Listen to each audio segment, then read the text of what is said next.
নমস্কার সবাইকে, শুভরাত্রি। হ্যাঁ, রাত্রি বলা যেতে পারে এটাকে। অনেকদিন ধরেই পাপড়িস কিচেন প্লাস জিতেমাস শো বলে যে চ্যানেলটা আমাদের আছে, সেখানে পাপড়িস কিচেনের তরফ থেকে কোনো ভিডিও আসছে না, কারণ মা বিভিন্ন রকমের কাজে ব্যস্ত থাকছে। আমার অফিসের কাজ আছেই, প্লাস আমার স্কুলটাও চলছে, আমি এডিটও করে দিতে পারছিলাম। আগের মাসে পুজো ছিল, পুজো চললো, এবং তার আগের মাসে তো আমার পরীক্ষা ছিল। এই করে করে আর কিছুই করে ওঠেনি। যাই হোক, দ্বিতীমা প্ল্যান আছে একটা, যে 17 তারিখের পর থেকে আবার ওই রান্নার ভিডিও শুরু করব। কিন্তু তার আগে দ্বিতীমাস যে পক্ষটা থেকে একটা ভাগ, যেটা পাপড়িস কিচেন অ্যান্ড দ্বিতীমাস শো, সেই তরফ থেকে, মানে আমার তরফ থেকে, এটা মানে আমার ভাগ থেকে প্রত্যেক রাত ঠিক 9টা থেকে 12টার মধ্যে আমরা, মানে আমি এই চ্যানেলে অন্য অন্য চ্যানেল নেই, এই চ্যানেলেই একটি করে গল্প পোস্ট করব। আমি আশা করবো আপনাদের গল্প ভালো লাগবে। হ্যাঁ, আজকে আমি গল্প বলবো, কিন্তু আজকে আমাদের সবার একটা ফেভারিট টপিক, খুব ভূত জিনিসটা, ভূতের টপিক, এটা ভূতুরে গল্প। আচ্ছা, কি বলতো, ভূত জিনিসটা কি অলৌকিক কিছু একটা, নাকি অশরীরী? একদম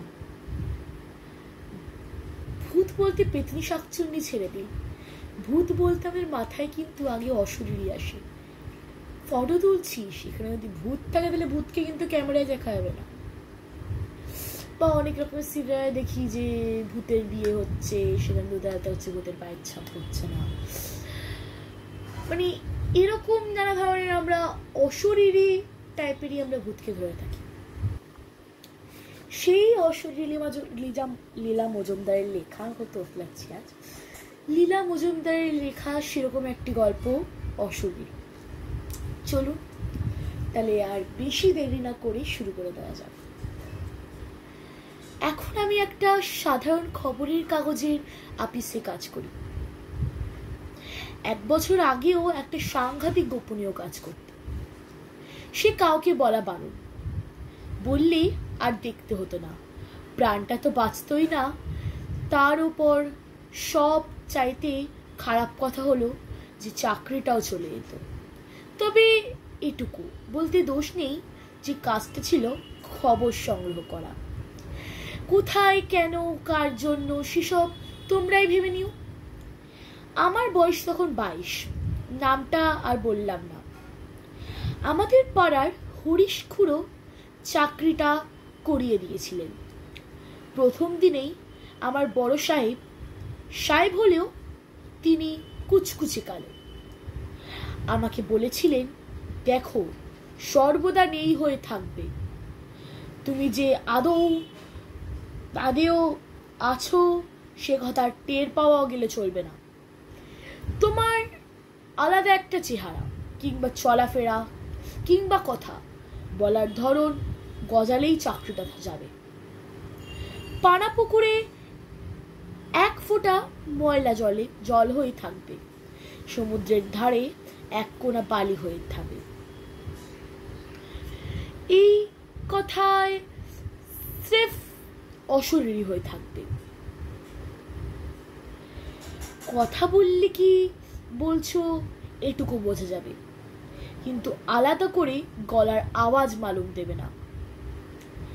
আর সবচাইতে বড় কথা হলো যে নিজের চেহারা বলে কিছু রাখতে পাবে না, যাতে তুমি মরে গেলেও তোমাকে শনাক্ত করা না যায়। ওরকম তাকাচ্ছ কেন? এই কিছু শক্ত কাজ নয়, কিছু করতে হবে না, স্রেফ নেই হয়ে থাকতে হবে। বেশি লেখাপড়া জানারও দরকার নেই, বলো পারবে তো? আমি বললাম, আজ্ঞে হ্যাঁ স্যার। বড় সাহেব বেজায় রেগে গেলেন। ফের কথার উপর কথা, চুপ করে থাকতেও কিছু শেখাতে হবে নাকি? কি নাম তোমার? আমি কোনো উত্তর দিলাম না। সাহেব খুব খুশি হয়ে বললেন, খুব ভালো, মাইনে নেবার সময় নাম লিখবে না, টিপসই দেবে। নাম তো ভাড়ানো যায়, কিন্তু টিপসই দিয়ে সবাইকে চেনা যায়। দুনিয়ার কোনো দুজন লোকের এরকম আঙুলের ছাপ হয় না। 1 তারিখে আমার কাছ থেকে মাইনে নিয়ে যাবে। খাতায় লেখা হবে নষ্টামি বাবদ 200 টাকা। আচ্ছা, যেতে পারো। আমি হাতে রুমাল জড়িয়ে 3টে আঙুল দেখালাম। বড় সাহেব হেসে বললেন, আচ্ছা 300 টাকায়, কিন্তু মনে থাকে যেন বিপদে পড়লে আমরা বলবো তোমাকে চিনি না। ঘর থেকে বেরিয়ে এলাম। শুনলাম আমার নতুন নাম ইংরেজি হরফের কিউ, যেখানে যত সন্দেহজনক খবর শোনা যেত। নিজে দেখে এসে আপিসের পাশের গলিতে যে ভাঙা টাইপরাইটার খাটতো, তাতে টাইপ করে জমা দিতে হতো। তারপরের 6 মাসে কোথাও জেনা গেল। কি জেনা দেখলাম তার ঠিক নেই, অথচ আমাকে কেউ দেখতে পেত না। রাস্তার ভিড়ের মধ্যে একেবারে মিলে যেতাম। সেখানে ভিড় নেই, শুধু ভাঙা দেওয়াল। সেই দেয়ালে একটা দাগ হয়ে মিশে থাকতাম। একবার একটা চোরাই গোদামে সারাদিন শ্রমিকের একজন হয়ে গিয়ে রাশি রাশি গোপন খবর এনে দিয়েছিলাম। বড় সাহেবের মাইনে বেড়ে গিয়েছিল। আর একবার একটা বিদেশি মাল জাহাজে সারাদিন একটা পিপে হয়ে লক্ষ লক্ষ টাকা সোনা খুঁজিয়ে পাইয়ে দিলাম। সেই জন্য খবরের কাগজে বড় সাহেবের সে কি প্রশংসা। সে যাই হোক, শেষবারের কাজটার কাছেও সবকিছু না। নাকি গড়িয়ার দিকে এতকাল কোনো বেআইনি কাজ হয়নি, যে সকলেই সন্দেহ হলো নিশ্চয়ই কোনো গোপন ষড়যন্ত্র চলছে।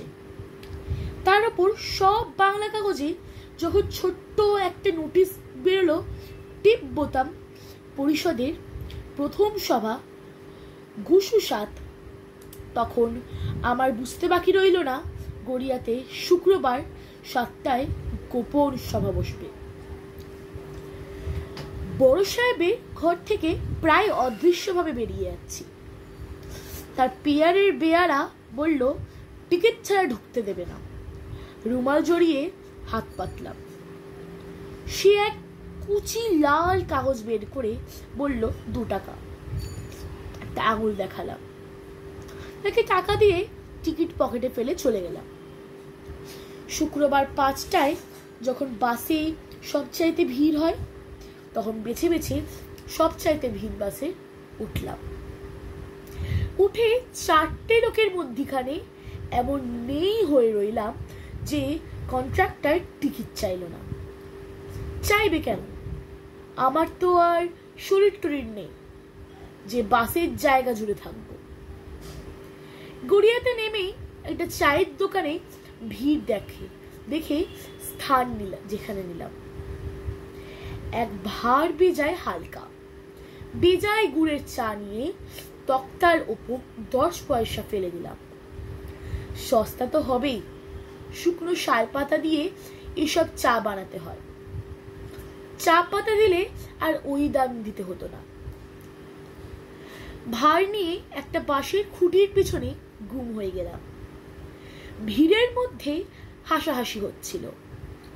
ওই শুক্রবার নিয়ে নাকি 4 দিন পকেট মার হয়নি। চট করে বুঝে নিলাম সভা তাহলে পকেট মারদের। একটা চিমড়ে লোক চায়ের ভার শেষ করে সামনের বাঁশবাগানের দিকে পা বাড়াতেই বাকি সব হা হা করে ছুটে এলো, মশাই ওমন কাজও করবেন না। ওই বাঁশবাগানের পথে দিয়ে একটি মাত্র জায়গায় যাওয়া যায়, সেটি হলো গোড়ে বাড়ির ভাঙা কেল্লা, ভূতেদের থান। দিনের বেলাতেও ও পথে কেউ যায় না। কাকচিল কুকুর বেড়ালো না। লোকটা ভয় ভয় এদিক ওদিক তাকিয়ে উল্টো দিকের মাঠের পথ ধরল। সকলে হাঁপ ছেড়ে যে যার জায়গায় ফিরে গেল। আমিও সেই সুযোগে ওই লোকটার পেছন পেছন চললাম। যা ভেবেছিলাম ঠিক তাই। মাঠ ভাঙা ঘুরে সে আবার বাঁশবাগানের ওপারে। সেই রাস্তাটাই ধরল। আমি তার পিছনে নেই হয়ে চললাম। শুকনো পাতার ওপর এতটুকু পায়ের শব্দ হলো না, নইলে এতদিন কি শিখলাম। তারপরেই বুকটা ধড়াস করে উঠল। সামনেই একটা প্রকাণ্ড ভাঙা কেল্লা। সেখানে পৌঁছে পথটাও শেষ হলো না। কেল্লার চূড়োটা শুধু দেখা যাচ্ছে, চারিদিকে এমনি ঘন বন হয়ে গেছে যে তার বেশি কিছু ঠাউর হলো না। লোকটা একটু দাঁড়ালো না, হঠাৎ বনের মধ্যে দিয়ে সে দিয়ে গেল, গিয়ে কেল্লার লোহা বাঁধানো প্রকাণ্ড সদর দরজায় দাঁড়িয়ে পাশে ঝোলানো একটা দড়ি ধরে টানতেই দরজা খুলে গেল। আমিও তার সঙ্গে সঙ্গে ভিতরে সে দিয়ে গেলাম। সে কিছু টেরই পেল না। ঢুকতেই একটা প্যাসেজ, তারও ধারেই মস্ত ঘরে সভা বসেছে। সে কি ভিড় আর কি ভয়ঙ্কর তর্কাতর্কি। ঘরে একটা জানালা নেই, উঁচু ছাদে কয়েকটা ঘুলঘুলি দিয়ে বাতাস আসে, তাও এমন আড়াল করা যে বাইরে এক বিন্দু আলো যাচ্ছে না। যদিও ঘরে কয়েকটা ডে লাইট বাতি জ্বলছে, তাতে ঘরের অন্ধকার কাটছে না। ঘুপসি ঘুপসি ভাব, একটা সোদা গন্ধ, পায়রার নাকি বাদুড়ে বা অন্য বিকট কিছুর কে বলতে পারে। সেই অন্ধকারের সঙ্গে আমি মিশে যেতে যেতে বুঝলাম যে কেউই আলো চায় না, কারো মুখ দেখা যাচ্ছে না, কারো মুখ চেনা যাচ্ছে না। সকলের একরকম কাপড় চোপড়, চেহারা, ঘাড় গুজে বসার আর চোখে চাবার অভ্যাস। এদের সঙ্গে আমার একটুটুকু তফাৎ নেই। দেখে নিশ্চিন্তে অদৃশ্যভাবে একটা থামে ঠেস দিয়ে দাঁড়ালাম দরজার কাছে। বেরোবার পথ ওই একটি, আর সব বন্ধ। হয়তো 100 বছর খোলা হয়নি, খোলা যায়ও না। ফ্যাস ফ্যাসে বেড়ালে গলায় বা বলা হচ্ছিল, আর কতক কতক বুঝতে পারলাম। এরা ইউনিয়ন করতে চায়, কিন্তু শত্রুদের জ্বালায় কিছু হয়ে উঠতে না। আজকের ওই কুখ্যাত নির্জন জায়গায় কারো অধিকার প্রবেশের কোনো সম্ভাবনাই নেই। হঠাৎ চমকে উঠলাম। একটা থামের পাশে সবচাইতে অন্ধকার কোণ দিয়ে সসর করে কেউ ছাদের অস্পষ্টতা থেকে নেমে আসছে। আমার থামে ও পাশে দাঁড়ালো। আমার গা শিউরে উঠল। বক্তা তার সরু সরু হাত পা নেড়ে বলে চললেন, সাধারণ নাগরিকদের অধিকার থেকে কেন আমাদের বঞ্চিত করা যাবে? জন থেকে আমরা অভিন্ন, আলাদা করে চিনুক তো কেউ। বলুক দেখি আমরা কেমন দেখতে, কেমন গলার আওয়াজ। আমার গা শিউরে উঠল। আরো গোটা দশের ছায়া ছায়া মতো একোণ থেকে ওকোণ থেকে বেরিয়ে এসে আপছায়াতে মিশে রইল। বক্তা একটু ইতস্তত করে বললেন, আমাদের একটা আস্তানার দরকার ছিল। এর চাইতে ভালো আস্তানা কোথায় পাওয়া যাবে? আমরাই তো আসলে অশরীরী, সকলের চোখের সামনে কাজ করি, কেউ আমাদের দেখতে পায় না। এই ছোট ইটের টুকরো ফেলে আজ এখানে আমাদের ঘাঁটি প্রতিষ্ঠা। এই অবধি বলে ইটটা হাতে করে তুলেছে, অমনি ঘরে একটা শোরগোল উঠল, না না না না। তারপরেই হল ঘরের আনাচ কানাচ থেকে 25-30টা ছায়ামূর্তির বক্তার ওপর ঝাঁপিয়ে পড়ল। আমি অদৃশ্যভাবে কাঠ হয়ে দাঁড়িয়ে রইলাম। বক্তা একটা কোক শব্দ করেই বসে পড়ল। হঠাৎ বক্তার পাশে বসা ছুঁচো মুখে একটা লোক গর্জন করে উঠল, নটে ভজা কার্তিক, করছিসটা কি? এই সমস্যা। সঙ্গে সঙ্গে অদৃশ্য ভাব ছেড়ে দিয়ে গোটা 50কে ছোকরা খালি হাতেই মঞ্চের উপর উঠে পড়ে, ওরে বাপরে, সেই ছায়ামূর্তিগুলোকে পেল্লায় পেটাতে লাগলো। সেই ফাঁকে বক্তা উঠে পড়ে দে দৌড়। আমি এমন পেটানি বাপের জন্মে দেখিনি। আগন্তুকদের আগাপাস্তলা ধাই ধরাক্কা মার। তার মধ্যে কে রব তুলল, ব্যাটারা সব পুলিশের চর। অশরীরী সেজেছেন, লাগা লাগা, ভজা দেখছিস কি? ভজা বললেন, পেছলে যাচ্ছেন যে। শেষটা তাদের পৃষ্ঠভঙ্গ দিতেই হলো। সুরুত সুরুত করে মঞ্চ থেকে নেমে স্রেফ জলের স্রোতের মতো ভিড়ের মধ্যে দিয়ে গেল।